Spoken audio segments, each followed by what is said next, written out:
I did not get a phone call. I did not get a knock on the door. I did not even get a letter first.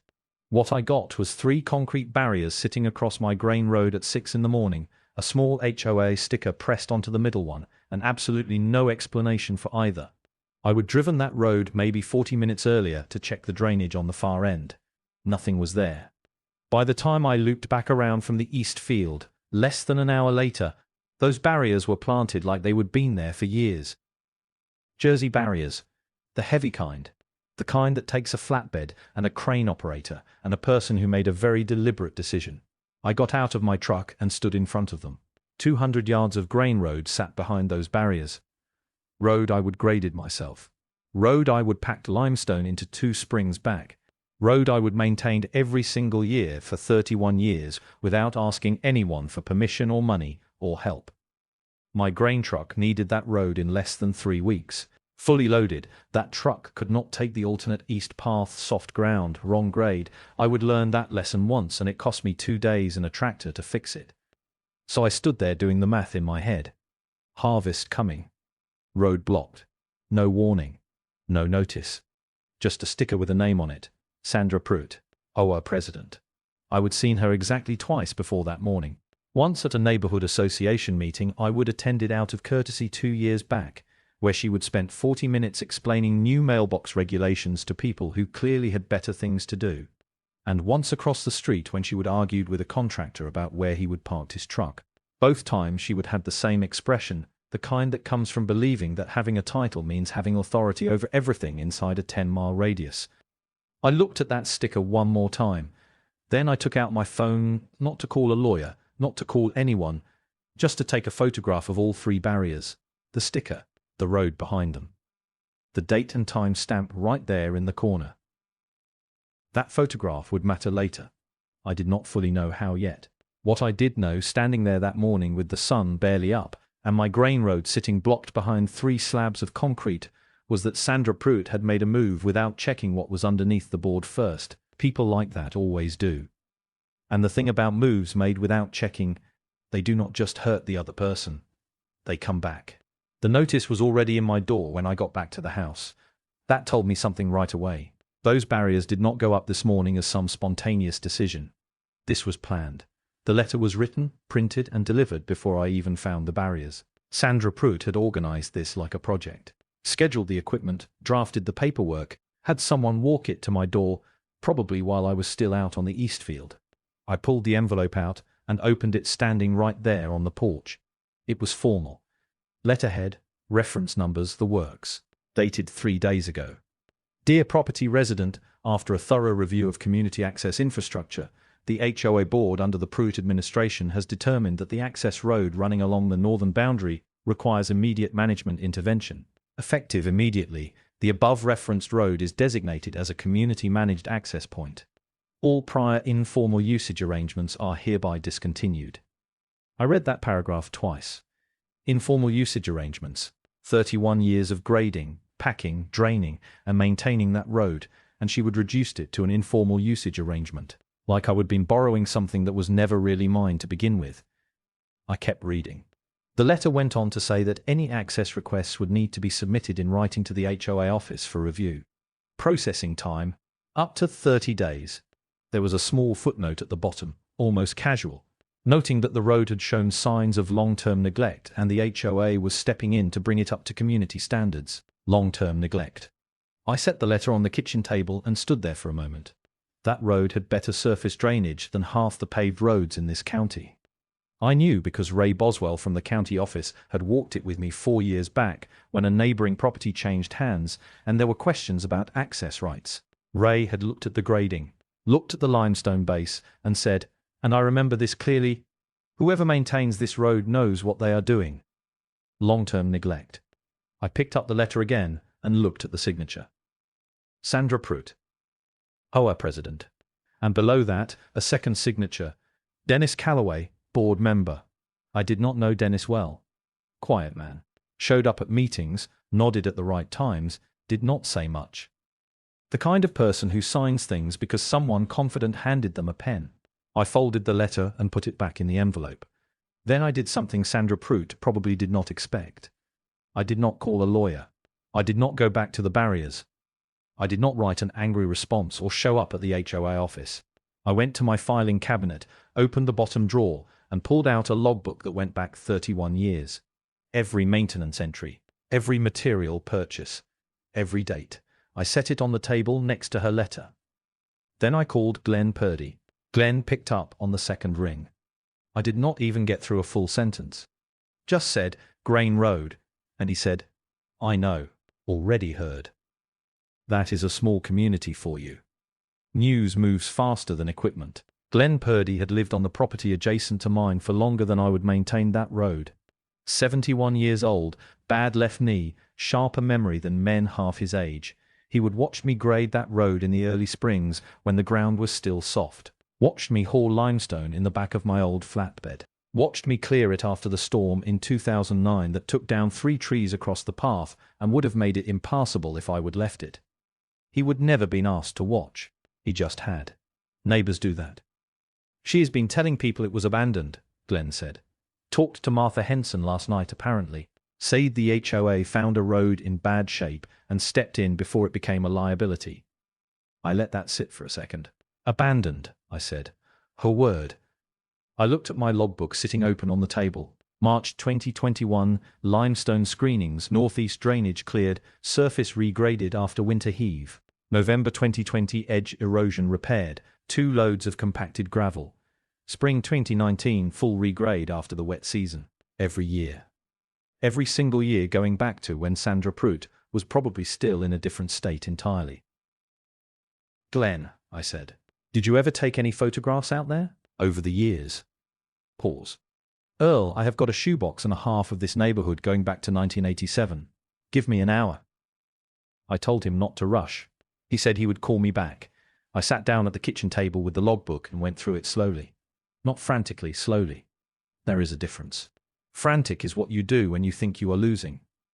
Slow and careful is what you do when you know exactly where you stand and you just need to organize the evidence in the right order. The road had a history that predated the HOA entirely. I would bought this land in 1993. The grain road was already there, rough, barely usable, an old dirt track that the previous owner had used sporadically. I would spent the better part of that first year getting it into workable condition. My own time, my own money, my own equipment. The HOA in this area was not formed until 2004. That meant for 11 years I maintained that road before the HOA even existed. And for the 20 years since, not one board member, not one had ever come to me about that road. No meetings about it, no letters about shared maintenance, no offers to contribute. Nothing. Until Sandra Pruitt decided it was worth something. Glenn called back 40 minutes later. I have got photographs of you grading that road in 1997, he said. I have got 6 from 2003. I have got a whole series from after that 2009 storm. I closed the logbook. Glenn, I said, do not lose those. Frank Odom's office had not changed in 20 years. Same dark wood desk. Same 2 chairs across from it that were comfortable enough to sit in but not comfortable enough to make you forget why you were there. Frank operated that way deliberately. He once told me that people who were too relaxed in his office tended to leave out important details. I would known Frank since before he passed the bar. We would grown up in the same county, lost touch, reconnected when I needed help with a property boundary dispute back in 2001. He would settle that in 6 weeks without ever stepping inside a courtroom. That told me everything I needed to know about how he worked. I laid the HOA letter on his desk, set the logbook next to it, told him what Glenn had. Frank read the letter without expression, turned a few pages of the logbook, did not say anything for a while.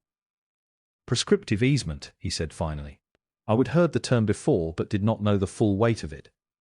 Frank explained it the way he explained everything, no extra words.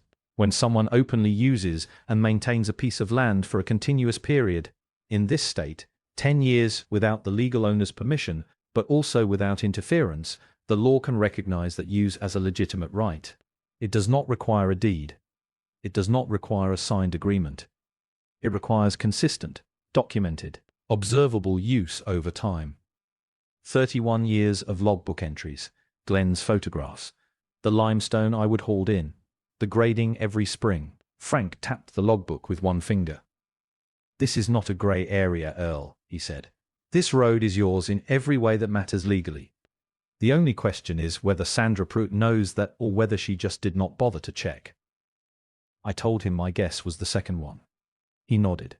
Then he turned to his computer and pulled up the county utility maps. I watched him zoom in on my property coordinates. He found the grain road immediately. It was marked clearly, and running directly beneath it, in a dotted line that traced the full 200 yards, was something I had not known about. A drainage pipe, HOA infrastructure. Running straight under the road, Sandra had just blocked with 3 concrete barriers. Frank sat back in his chair. "She did not just block your road," he said. "That drainage pipe serves 7 homes on the east side of the development. If that road surface gets disturbed, if those barriers shift the ground pressure or the drainage flow gets interrupted, those homes flood." I stared at the map. "Does she know that pipe is there?" I asked. Frank shrugged. "She should. It is in the county records, but people who move fast do not always check county records." He said it without any particular satisfaction, just as a fact. I drove home that afternoon with 2 things Sandra Pruitt did not know I had. Everything she would put in writing, and everything she had not bothered to look up. She showed up 4 days later. No phone call ahead. No letter. Just a white SUV pulling into my drive at 2 in the afternoon. Sandra Pruitt stepping out in press slacks and a blazer like she was walking into a board meeting rather than a working farm. I was fixing a fence post near the front when she came through the gate. I saw her clock the tools in my hands, the dirt on my boots, the general state of a property that was built for function rather than appearance. Something in her expression shifted slightly, not quite contempt, but adjacent to it. "Mr. McIntosh," she said, "I am glad I caught you." She did not sound glad. She sounded like someone who expected to be listened to. I set the post driver down and waited. She explained, pleasantly enough on the surface, that the HOA was prepared to offer a reasonable arrangement. I could submit a formal access request for the grain road. Given my history on the property, she felt confident the board would approve a seasonal usage permit, harvest months only. Submitted 30 days in advance. I listened to the whole thing without interrupting. A seasonal usage permit. For a road I would built up from a dirt track with my own money over 3 decades. Submitted 30 days in advance. To a board that had existed for 20 years without ever once contributing a dollar or an hour to that road's upkeep. "I appreciate you coming out," I said. She seemed mildly surprised I was not arguing. Took it as agreement. "I think this is the sensible path forward," she said. "The HOA has a responsibility to manage community infrastructure, and we take that seriously. This does not have to be adversarial." "Would you like some coffee?" I asked. She blinked. "No, thank you." Brief pause. She looked toward the grain road, or where it would be visible if not for the tree line. "I do want to be clear," she added, tone shifting just slightly, "that the board's position is firm on this. The road falls within our management jurisdiction, and that is not going to change regardless of how long it has been used informally." There was that word again. Informally. I nodded like I was considering what she said. She took that as a conclusion, gave me a tight smile, and turned to walk back to her SUV. About halfway there she stopped, took out her phone, and started photographing the fence line, then the property boundary marker near the gate. Then something further along the tree line I could not quite make out. I watched her without moving. She got in the SUV and left. I waited until she was fully out of the drive. Then I took out my phone and called Frank. "She came by," I said when he picked up. "What did she want?" "To offer me a seasonal permit for my own road." Frank was quiet for a moment. "Did she say anything about the county filing?" he asked. "Nothing. She does not know we know." "Good," Frank said. "Let us keep it that way." The community meeting was held on a Thursday evening in the HOA clubhouse, a squat beige building at the entrance of the development that smelled like carpet cleaner and recycled air. I almost did not go. Frank had advised me to stay quiet, stay out of Sandra's line of sight, give her room to move. People who believe they have already won tend to get careless when nobody's pushing back, and careless people talk. So I went. Sat near the back. Said nothing. The room had maybe 40 people. Mostly homeowners, a few renters, two people I recognized from the county road committee who were probably there out of personal curiosity more than anything official. Glenn was there, 3 rows ahead of me, white hair, bad posture, hands folded in his lap. He did not look back at me, but I knew he knew I was there. Sandra opened the meeting with the confidence of someone who had already decided how it would go.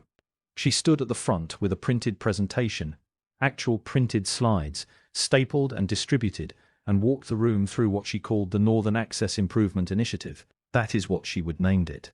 An initiative. The grain road had become an initiative. The slides were professional. Photographs of the road, taken from angles that made the surface look rougher than it was. A timeline of what she called deferred maintenance concerns. A projected budget for HOA managed improvements. It was thorough. I will give her that. The room responded the way rooms usually respond when someone presents information with enough confidence and enough printed materials.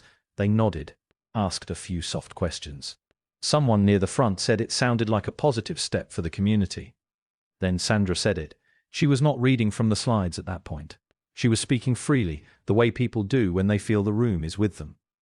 The reality is this road had been essentially abandoned for years. No consistent upkeep, no accountability, no formal management structure. The HOA stepping in is exactly the kind of proactive community stewardship we were elected to provide. Abandoned. Same word she would use with Martha Henson. Same word Glenn had reported to me over the phone. Only this time she would said it into a microphone in front of 40 people, at a recorded HOA meeting. I looked at the back of Glenn's head. He did not move, did not turn around, but I saw his right hand come up slowly and rest on the back of the chair in front of him. Just a small shift. The kind a person makes when they are filing something away. Nobody in the room challenged her. Why would they? She had slides. I sat quietly through the rest of it. Budget projections, proposed timelines, a Q&A that produced nothing useful. On the way out, I passed Dennis Calloway near the door. He nodded at me. I nodded back. His expression was hard to read, not hostile, not friendly. Somewhere in the middle, like a man who would sign something and was only now starting to wonder what exactly it said. I walked to my truck. The word abandoned was sitting on record now, and I had not had to do a single thing to put it there. Glenn called me the next morning before 8. Not a long call. Glenn was not a long call kind of person. He said 3 sentences and then told me to come over when I had time. I went over that afternoon. His kitchen table was covered. Not messily. Glenn was organized in the way that people who've lived alone for a long time tend to get organized, everything in its place, nothing wasted. But the table was full. 2 shoeboxes open. Contents sorted into loose piles. A yellow legal pad with handwritten dates running down the left margin. A stack of photographs, some color, some older ones that had gone slightly orange at the edges the way photographs from the 90s do. I sat down across from him and he started from the left side of the table. The photographs were better than I expected. Not just casual snapshots. Glenn had a decent camera. Always had. It was a hobby he would never made a big deal about. There were shots of the grain road going back to 1997. Some showed the road surface clearly, the grading lines visible, the drainage channels along the edges I would cut by hand that first year. A few showed my old flatbed parked alongside with limestone in the bed. One from 2003 showed the full 200-yard length from the entrance end, surface solid, edges clean, nothing about it that looked remotely abandoned. And then the 2009 series. 7 photographs taken over 3 days after the storm. The 3 trees across the road. My tractor working the first one loose. The cleared surface after. The fresh grading on the final day. Glenn had dated the back of every single one. His handwriting small, precise, consistent. I did not know I was keeping records, he said. I just liked having photographs of the neighborhood. But dates are dates. I picked up the legal pad. The left margin listed years going back to 1996. Next to each year, Glenn had written brief notes, what he would observed, weather conditions that spring, anything notable about the road's condition or work he would seen done on it. It was not formal documentation. It was just a neighbor paying attention for a long time. In a legal context, it was exactly the kind of third-party corroboration that made the difference between a claim and a proven fact. She said abandoned, Glenn said. He was not angry about it, just precise. In front of 40 people with a microphone. I was sitting right there. I know. I have got 28 years of photographs that say otherwise. He restacked them carefully and put them back in the shoebox. Then he looked at me across the table. What are you going to do with all this, Earl? I thought about Frank's counter-filing sitting quietly with the county. About Sandra's ownership claim, the one where she would legally describe the road's history in her own words. About the drainage pipe running under 200 yards of road she thought she would taken control of. Nothing yet, I said. Glenn nodded slowly. Like that was exactly the answer he expected. You want some coffee before you head back? Yeah, I said. I will take some coffee. I did not tell Frank I was going. Not because I was hiding anything, just because I wanted to see it myself first. Unfiltered. No lawyer sitting next to me telling me what to look at and what it meant. I wanted to walk in there as a private citizen and see exactly what was sitting in those county records under my property address. The county records office opened at 8. I was there at 5 past.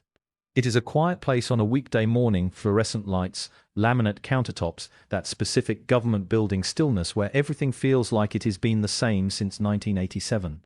A woman at the front desk pointed me toward the property records terminal without looking up from her own screen. I pulled up my parcel number. 31 years of filings came up: deed transfers, tax records, boundary surveys, utility registrations. I would seen most of it before. I scrolled through slowly, methodically, the way you go through something when you are not sure exactly what you are looking for, but you will recognize it when you find it. Ray Boswell found me before I found it. I had not seen Ray in a couple of years, but he had not changed much. Heavy-set, reading glasses pushed up on his forehead, the particular unhurried manner of a county inspector who had seen enough property disputes to know that most of them resolved themselves eventually. Earl McIntosh, he said. You are in early. We shook hands. I told him I was pulling records on my Grain Road parcel. His expression shifted, not dramatically, just a slight recalibration, the way someone's face changes when a conversation suddenly becomes more relevant than they expected. Funny timing, he said. He leaned against the counter next to me and lowered his voice slightly, not conspiratorial, just professionally quiet. Someone filed a road ownership claim on that parcel about a week ago. HOA submission came through the standard channel, but it flagged on my desk because the road coordinates overlap with a registered county utility corridor. I kept my eyes on the screen. That right, I said. Procedural thing, any ownership claim on a utility corridor parcel gets a secondary review before it moves forward. It is sitting on my desk right now, actually. Has not been approved, has not been denied. He said it the way he said everything, matter of fact, no editorializing. Can I see the filing? I asked. He thought about it for approximately 2 seconds. Public record. Nothing restricted about it. He walked me to a secondary terminal and pulled it up himself. I read it standing there. Sandra Pruitt had filed it personally on behalf of the HOA. Standard ownership transfer request. But to complete the filing she would have to provide a description of the road's current condition and historical use context. It was a required field in the county's form, and what she would written in that field stopped me cold. She would describe the road as having been, and I am reading this from memory now, subject to informal individual maintenance by the adjacent property owner over an extended period, creating the appearance of upkeep while remaining without formal management oversight. Informal individual maintenance by the adjacent property owner over an extended period. I read that sentence 3 times. Then I took out my phone and photographed the screen. Thanks, Ray, I said. Mim. He was already walking back toward his office. Then he stopped and turned around once. Earl, if that drainage corridor gets disrupted by surface interference, it triggers an automatic inspection request. Just so you know how the process works. He went back to his office. I drove straight to Frank's. Frank read the photograph on my phone screen without a word. Then he read it again. He set the phone down on his desk, leaned back in his chair, and looked at the ceiling for a moment the way he does when he is organizing something in his head. I would seen that look before. It meant something had just become significantly simpler than it was 5 minutes ago. Say it, I said. He picked the phone back up and read the line out loud. Informal individual maintenance by the adjacent property owner over an extended period. He set it down again. She wrote this herself, he said. Filed it with the county. Under her name. On behalf of the HOA. Yes. To claim ownership of a road she just described as being maintained by someone else for an extended period. That is what it says. Frank was quiet for a moment. Not a confused quiet, a precise one. The kind that comes before something gets said very carefully. A prescriptive easement requires three things: open use, continuous use, and most critically documented use over time. What she needed to defeat your claim was evidence that the road was never consistently maintained by you, that it was abandoned. That her word. He tapped the phone screen. Instead, she filed a legal document with the county voluntarily, under her own signature, that confirms you maintained that road continuously over an extended period. In her own description, in a county record that is now permanently attached to that parcel. I said nothing.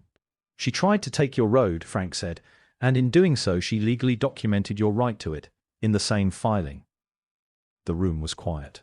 Outside Frank's window, a truck rolled by on the main road. A dog barked somewhere down the street. Normal sounds from a normal afternoon that felt slightly unreal against what was sitting on that desk between us.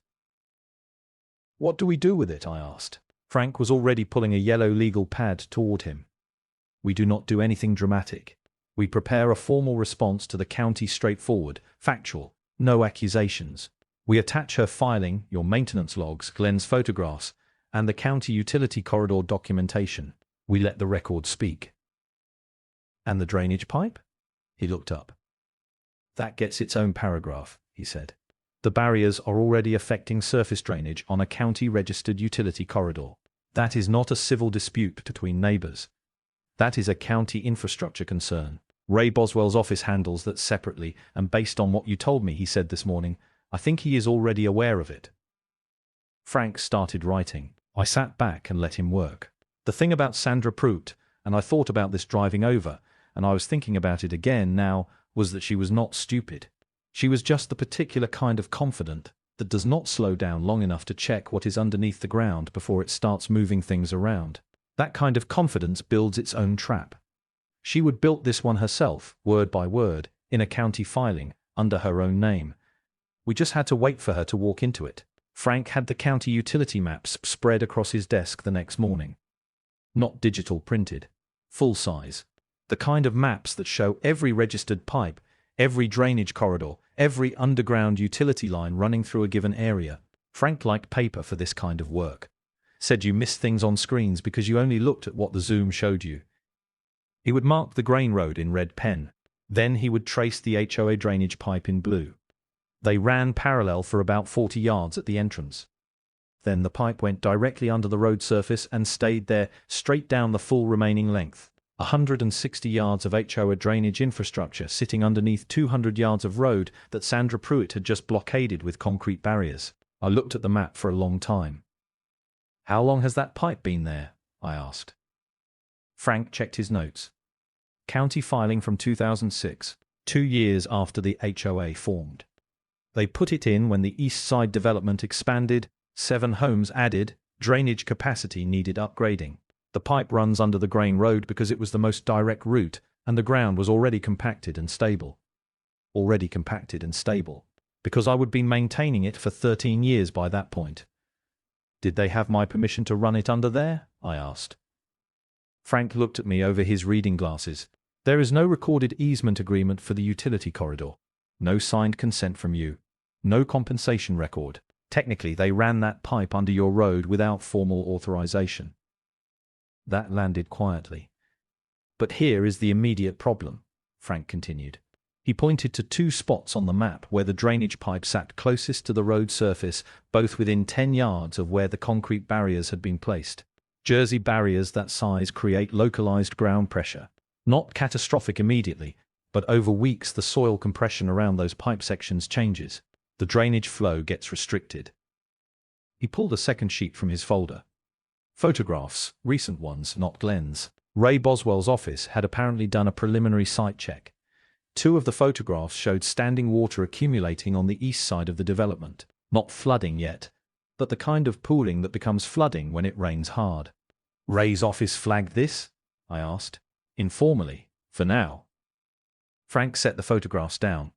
The moment a homeowner files a formal drainage complaint with the county, Not the HOA, the county. Ray opens an official inspection. At that point it moves out of everyone's hands, including mine. I thought about Sandra dismissing the neighborhood drainage as seasonal. Thought about her standing in that clubhouse with her printed slides, telling 40 people this was a community improvement initiative. She does not know the pipe is at risk, I said. I do not think she knows the pipe exists, Frank said. People who inherit HOA board positions do not always read the infrastructure filings from 15 years back. He capped his pen and looked at me. Earl, right now Sandra Pruitt believes she is managing a simple property dispute with a stubborn old farmer. She does not know about the prescriptive easement argument. She does not know what her own filing confirmed. She does not know the county is already watching the drainage situation. He paused. My advice is you go home, maintain that road exactly as you always have. Let her keep moving. I folded the map along its original creases and handed it back. Already planning on it, I said. The second letter arrived on a Wednesday. Different tone from the first one. The first letter had been formal, measured, the kind of language someone uses when they are establishing a position. This one had edges to it. Sandra had either gotten frustrated with my silence or had someone tell her that no response was itself a kind of response, and she did not like what it implied. The letter stated that I had been observed accessing the grain road on multiple occasions since the HOA's management designation had taken effect, that this constituted trespassing on HOA-managed property, that continued unauthorized access would result in the HOA pursuing formal legal remedies. It also noted, third paragraph, almost as an aside, that the HOA had retained legal counsel. I read it at the kitchen table, folded it, wrote the date on the outside of the envelope in pencil, filed it in the same folder as the first letter, the county filing photograph, and Frank's notes. Then I called Frank and read him the relevant sections. He was quiet for a moment. She retained counsel, he said. That is what it says. Good. That will slow her down, actually. Lawyers who inherit a situation like this spend the first 2 weeks just reading what their client already did. When they find that county filing, and they are going to have some uncomfortable questions for Sandra Pruitt. I had not thought of it that way. But Frank was right. A new attorney coming into this situation would not see a clean property dispute. They would see a client who had publicly called a well-maintained road abandoned, filed county paperwork that contradicted that claim, blocked a county-registered utility corridor, and antagonized a property owner who had not responded, which meant either he had nothing or he had everything. Experienced attorneys knew which of those two options was more likely when the other side stayed quiet. Do not respond to the letter, Frank said. Do not acknowledge it at all, and keep accessing that road.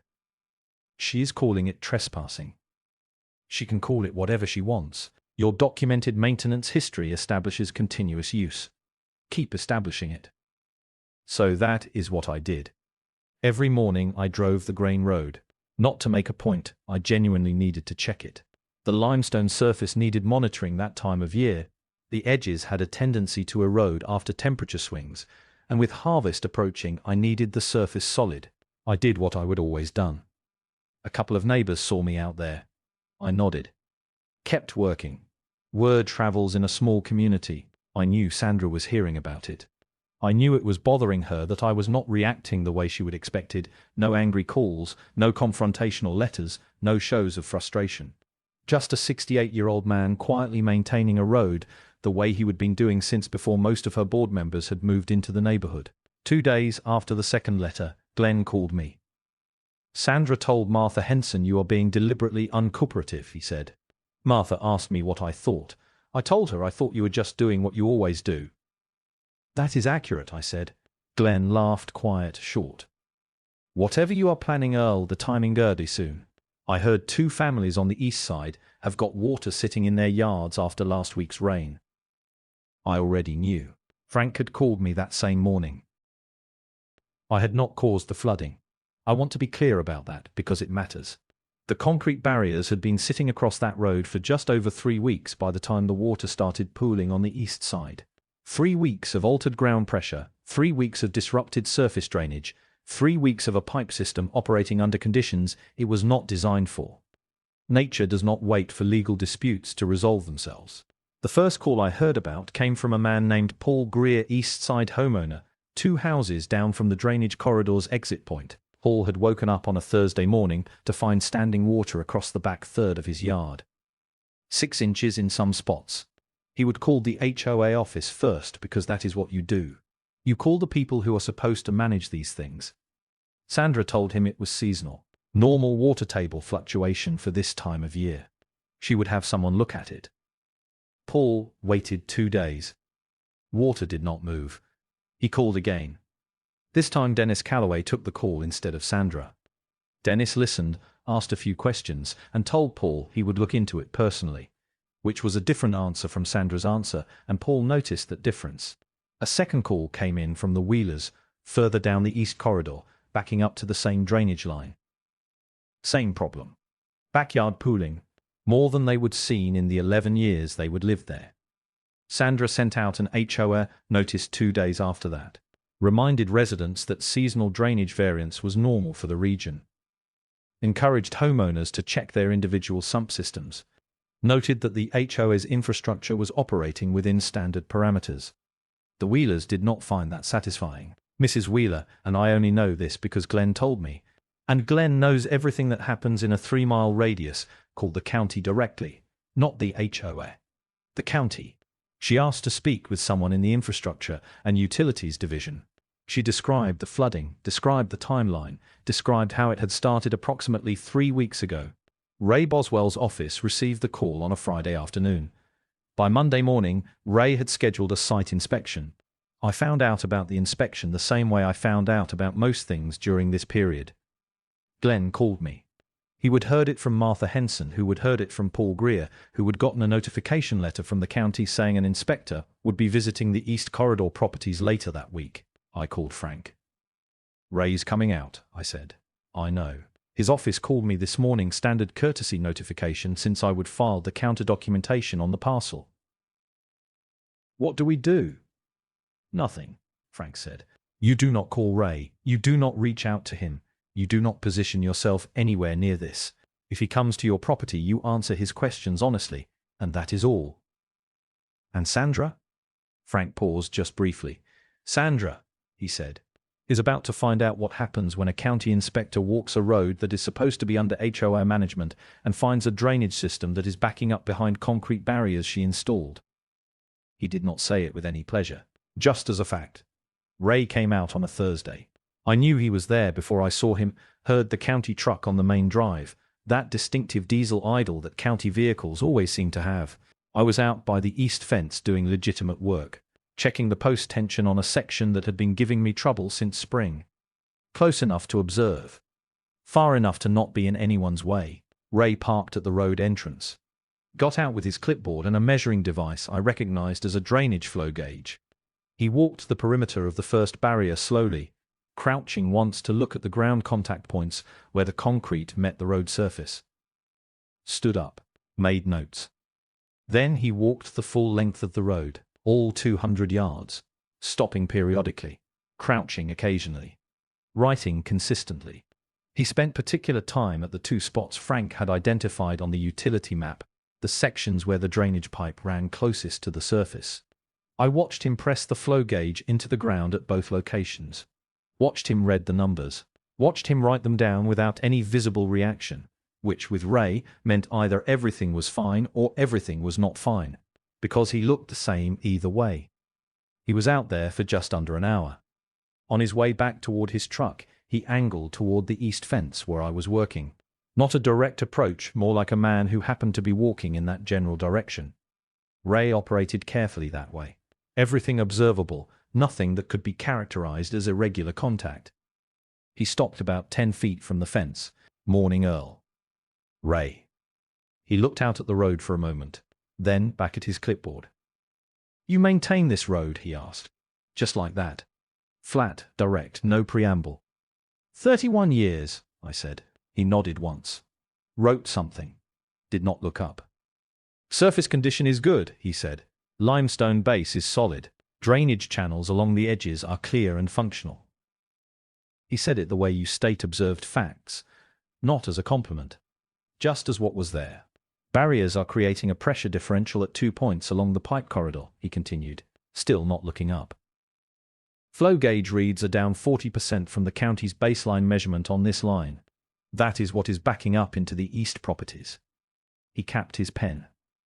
In my report I will need to note the current management status of this road. HOA filed an ownership claim, but it has not been approved or denied yet. It is in secondary review. Technically, the road is in a contested status.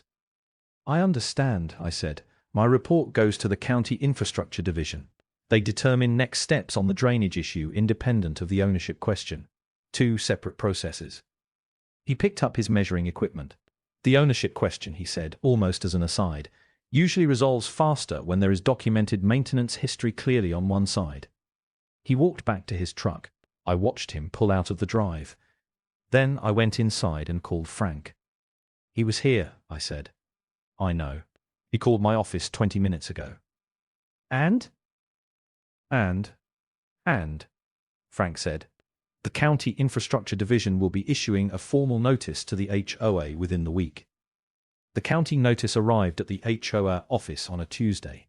I know the exact day because Frank received a courtesy copy, the same morning standard procedure when a counterfiling exists on the same parcel. He called me before 9.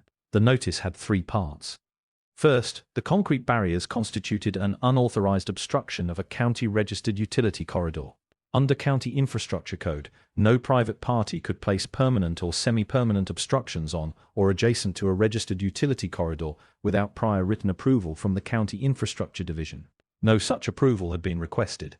No such approval had been granted. Second, the HOA was required to remove all obstructions within 14 days. Failure to comply would result in daily fines beginning on day 15.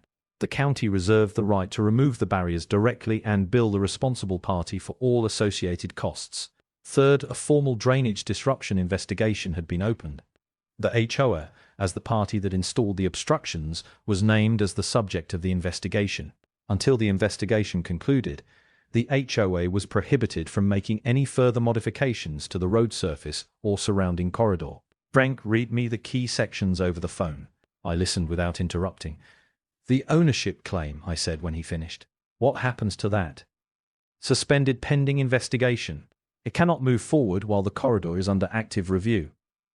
So Sandra's entire filing, the one she would build her initiative around, the one she would announce to 40 neighbors with printed slides, was sitting frozen while the county investigated the damage her barriers had caused. I thanked Frank and hung up. That afternoon Sandra called me directly. It was the first time I would heard her voice on the phone. Different from in person, slightly tighter, the confidence still present but working harder than it had been on my driveway that afternoon in the pressed slacks and blazer. She said she wanted to discuss the county notice. Said there had clearly been a miscommunication somewhere in the process. Said she felt a direct conversation between neighbors could resolve things more efficiently than letting bureaucratic processes run their course. I let her finish. You should contact Frank Odom, I said.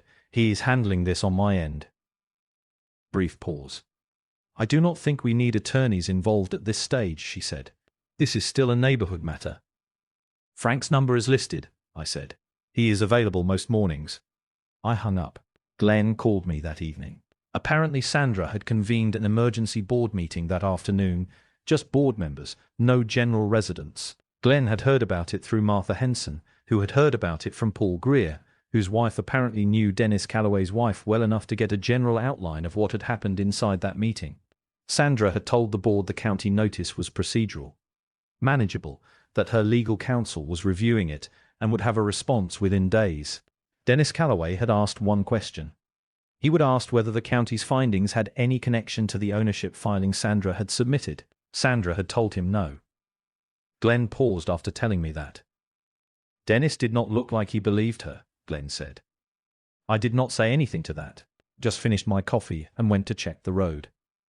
Dennis Calloway called Frank's office on a Thursday morning, not Sandra's attorney, not the HOA's retained counsel. Frank Odom directly, whose name he would apparently found on the county's counterfiling documentation when he would gone looking for it himself. Frank told me about the call that afternoon. He would spoken to Dennis for about 20 minutes. Frank had been careful. Dennis was still a board member, still technically on Sandra's side of this, and Frank was not going to hand anything to someone whose loyalties were not clear yet, but Dennis had not called to fight.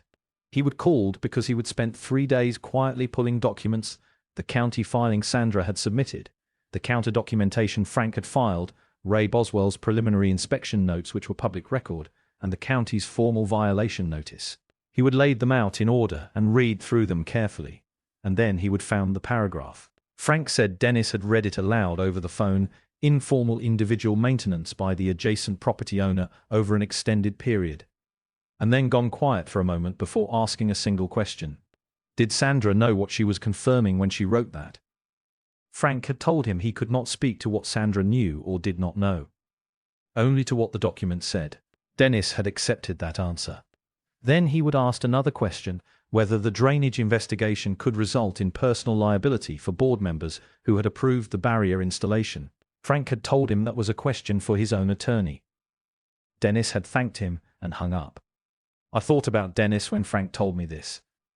A quiet man. The kind who signed things when someone confident handed him a pen, but also, apparently, the kind who read what he would sign after the fact, when the consequences started becoming visible.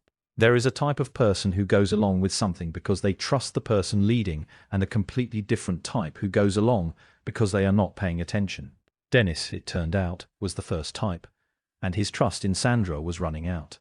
The confrontation happened. I did not witness it. Glenn pieced it together later from 2 separate sources at the HOA office on a Friday afternoon. Dennis had gone in with printed copies of everything he would pulled. He would laid them on Sandra's desk the way Frank laid things on his own desk, organized, sequential, no excess. He would pointed to the paragraph in her county filing.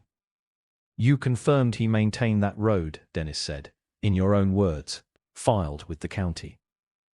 Sandra had told him the language was standard form terminology and had been reviewed by counsel before submission. Dennis had pointed to the date on the filing, then to the date she would retained counsel. The filing came first, by 11 days.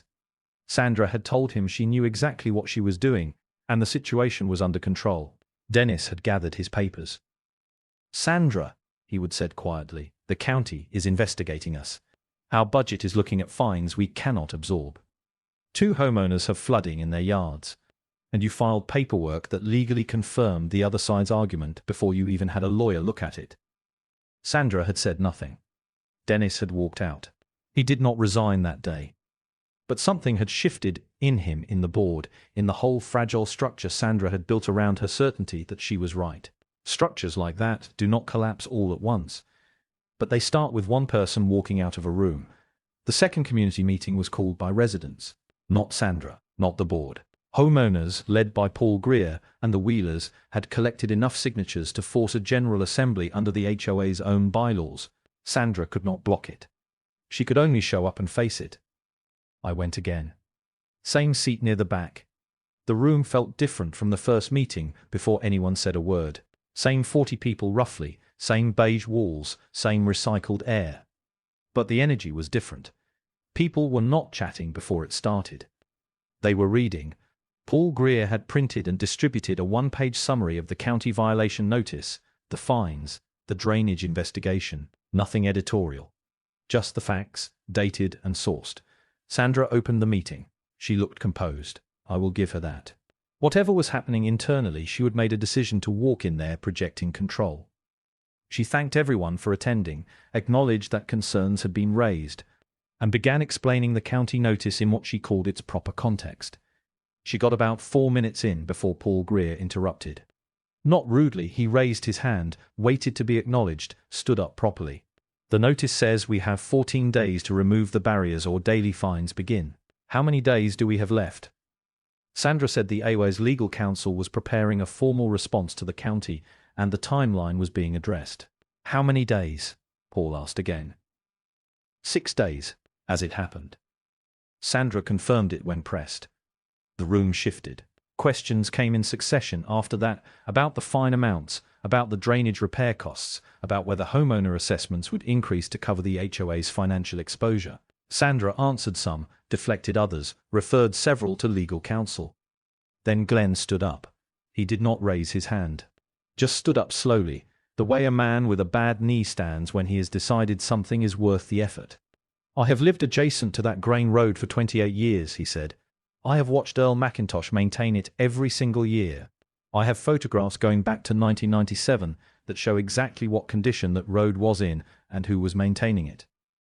He looked directly at Sandra. You told this room last month that road was abandoned. I was sitting right there when you said it. So was everyone else in here. Silence. A woman near the front, someone I did not recognize, turned to look at Sandra. Did you know the road was not HOA property when you filed the ownership claim? Sandra started to answer. Something about due diligence and the complexity of property law and the HOA's responsibility to act in the community's interest. The woman waited until she finished. That is not what I asked, she said. 3 seconds of silence. I counted them. In those 3 seconds, Sandra's composure did not break, but it bent. Something behind her eyes recalibrated, shifted, searched for ground that was not there. She did not answer the question. She moved on to the next agenda item like the question had not been asked.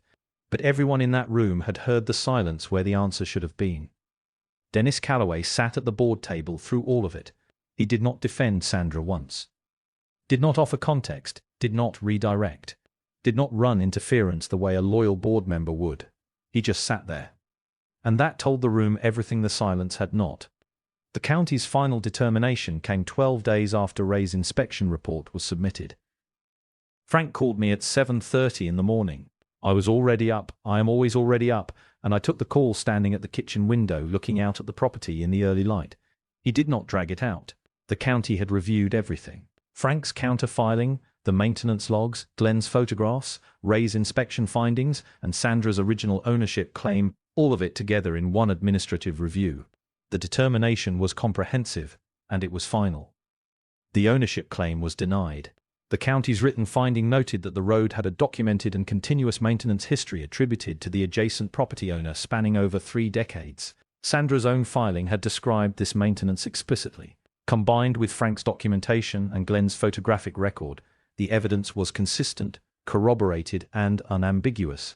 Earl McIntosh's prescriptive easement was formally recognized and recorded in the county property registry. The HOA's claim was dismissed entirely. The barriers had been removed 4 days earlier. The HOA had complied just inside the 14-day window, presumably on advice from their attorney who had by that point read everything and understood exactly what Sandra had walked them into. The removal cost the HOA for the equipment and labor. Added to the fines already accrued, they would been 1 day late on partial compliance, and the drainage repair assessment the county had calculated. The total financial exposure came to just over $38,000. The HOA's annual operating budget was $91,000. Frank, read me the numbers once. I did not ask him to repeat them. $38,000 for 3 concrete barriers that should never have been placed. For an ownership claim filed without checking what the property records actually said. For a public declaration that an actively maintained road was abandoned made in front of witnesses, preserved in meeting minutes, and directly contradicted by the filing Sandra had submitted to the county in her own words. Her own words. That is the part that stayed with me. She had not been caught by some technicality I would uncovered or some legal maneuver Frank had engineered. She would written the truth herself, informal individual maintenance by the adjacent property owner, over an extended period, because the county form required an accurate description, and on some level, filling out forms, she would be inaccurate. She just had not understood what she was confirming. Frank sent his formal response to the county that same morning acknowledging the determination, recording the easement confirmation, closing the counterfiling. Clean, professional, final. I signed where he needed me to sign. Drove home. Pulled out past the Grain Road entrance on the way back to the house and stopped the truck. Got out and stood where the barriers had been. The road surface was exactly as it had been before any of this started. The limestone base was solid. The drainage channels along the edges were clear. The full 200 yards stretched back toward the storage unit flat, functional mine. Same road it had always been. I got back in the truck. There was still one thing left to happen, and I had not done it, and Frank had not done it, and the county certainly had not done it. The neighbors had. The emergency vote was called 6 days after the county determination came through. Paul Greer organized it. The Wheelers co-signed the petition.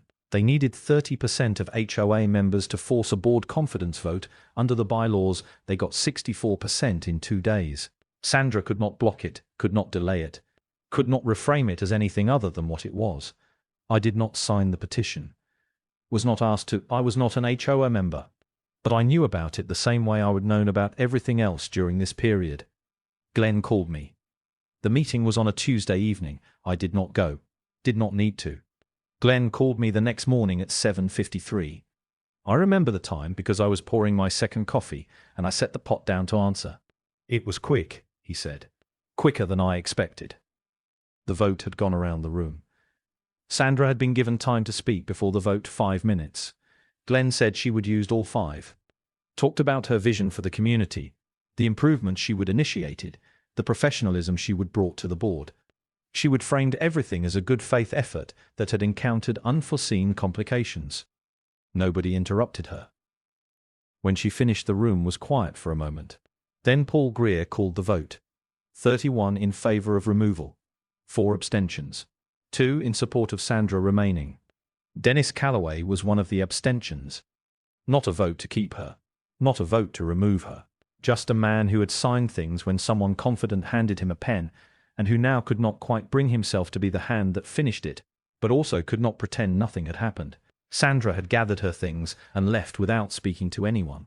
Glenn said she would walked out the same door she would walked into 40 days earlier when she would stood at that front table with her printed slides, and her initiative, and her word, abandoned, that had turned out to be the most expensive word she would ever said out loud in public. How'd the room feel after she left? I asked. Glenn thought about it. Tired, he said. Not happy, not satisfied, just tired. Like after a long job that should not have needed doing. That sounded about right to me. I finished my coffee. Rinsed the cup. Put my boots on. Thanks for calling, Glenn. Figured you would want to know. I did. I hung up and went outside. 3 days after the vote I got the grader out, not because the road needed it urgently. It was in decent shape. The barriers had been up long enough to cause drainage problems, but not long enough to damage the surface itself. I graded it because it was that time of year and because it was what I did. Same as I would done 31 springs before this one. It took about 2 hours. I worked slowly, the way you work when there is no deadline and no audience, and the job itself is the point. Checked the drainage channels on both sides, cleared a small build-up of debris near the entrance that had collected against the limestone edge, ran the full 200 yards twice, once each direction, until the surface was even and the crown was right. When I finished, I parked the grader at the far end and sat there for a few minutes. Quiet morning. The kind where you can hear the difference between wind through the tree line and actual silence, and both of them are present at different moments. I thought about Sandra Prout. Not with anger that had been gone for a while, honestly. Maybe it had never really been anger in the way people expect. More like the steady attention you give something that requires careful handling. Once it is handled, you set it down and go back to what you were doing. I thought about what she would seen when she looked at this road. Some underused strip of gravel belonging to a stubborn old man who did not understand how modern community management worked. Something that could be absorbed, improved, rebranded as an initiative. She had not seen 31 years because she had not looked for them. People who move fast rarely look for what was already there before them. The road was there before the HOA. It would be there after it. Glenn had said the new interim board was already talking about resetting relations with adjacent property owners, a phrase that almost made me smile when he told me. Resetting relations. As if the whole thing had been a misunderstanding between equals, rather than what it actually was, one person deciding she knew better than the history that was sitting right there in the county records the whole time. I drove the grader back toward the equipment shed. Harvest was 2 weeks out. Road was ready. Storage unit was accessible. Everything that needed to be in place was in place, same as it had been before any of this started, same as I intended it to be when the next spring came around, and the one after that. Frank had called it clean. Ray had filed his closure report. The easement was recorded permanently in the county registry now, something it probably should have been formalized as years ago, if I am being honest. That part, at least, Sandra Prout had done me a favor on without meaning to.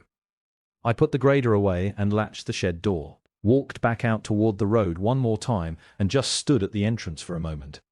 200 yards. Flat, solid, functional. Same road it had been every morning for 31 years before a woman with a title and a plan and a word, abandoned, had decided it was something she could take. It was not. It never had been. I went inside and started on lunch.